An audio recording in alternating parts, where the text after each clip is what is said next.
David Kramer is op Millie FM, kos vir jou ore, en hierdie is die Get Up and Go show. Het is nou tyd vir my om 'n baie interessante gas voor te stel. Ek gesels vanoggend bietjie met Johan Anker. Goeiemôre Johan. Goeiemôre, hoe gaan dit daar? Dit gaan altyd lekker hier so by Millie FM. Nou, ek praat bietjie vandag oor jou nuwe album, Steeds 'n Soldaat. Yes. Maar voor ek daarby uitkom, wil ek eers vir jou vra, waar het musiek vir jou begin? Waar het jou liefde vir musiek begin? Ek het begin sing, sal ek sê, op 'n ouderdom van 9 jaar oud.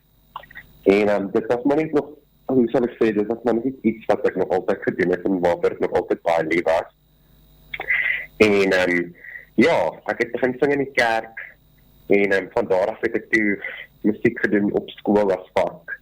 Ek was in die Drakensberg Seenskool gewees en toe as volwassene het ek maar net dit aanhou, sal ek sê, nagevolg en ek het ook toe deelgeneem aan The Voice en dis eintlik toe nou, sal ek sê, wat my sangloopbaan amptelik begin het. Ek wil jou nou juist vra oor jou ervaring op The Voice. Wat het jy daar uit geleer? Hoe was dit vir jou? Want jy was 'n semifinalist daar, so jy het nog aan 'n eind gekom. Dit was wel vir my 'n ongelooflike platform gewees en ervaring gewees. En ek dink die rede daarvoor is jy is al 'n kursus, sal ek maar sê, al in die industrie, in die mark. Jy leer baie vinnig oor hoe dit is om op 'n groot stage te sing, om voor klomp mense te sing, en sing met kameras in jou gesigte, om te reageer op die media se vrae, al daai klas van dinge. Dis regtig vir my 'n ongelooflike platform ook gewees. Want ek het dit gebruik as 'n manier om my sangloopbaan af te launch. So ek sal sê dit was werklik vir my 'n ongelooflike ervaring gewees en tyd gewees. En jy het nou onlangs jou nuutste album vrygestel, Steeds 'n Soldaat. Wat kan jy vir my vertel van die inspirasie agter hierdie album, die dryfkrag wat jy in jou kop gehad het heeltyd? So, dit is nog nie amptelik vrygestel nie. Ons kyk aan om op die einde van hierdie jaar vrygestel of gaan om, sal ek sê, vroeg volgende jaar vrystel. Maar die hele inspirasie van dit is eintlik net om my storie te vertel. So, my eerste album het ek vrygestel in 2017 en daarna het ek 'n hele paar, sal ek sê, enkelsnitte vrygestel. En dit is basies nou, sal ek sê, van daai enkelsnitte wat ek gevat het en dan ook nuwe musiek. En dit basies om te sê waar jy nou in sy lewe is. Ek sing musiek wat 'n storie vertel, en my lewensstorie vertel, en my reis met mense deel.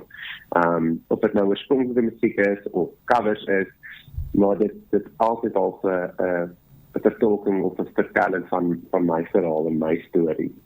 En ek is sommer net nuuskierig oor hierdie een. Ek sien buite jou musiekloopbaan is jy die hoof van 'n Engelse departement by 'n skool in Johannesburg. Hoe kom hierdie twee totaal en al verskillende goed bymekaar? Vind jy dat dit ooreenstem, of is dit weer moeilik om van die een mindset af na die ander toe te gaan?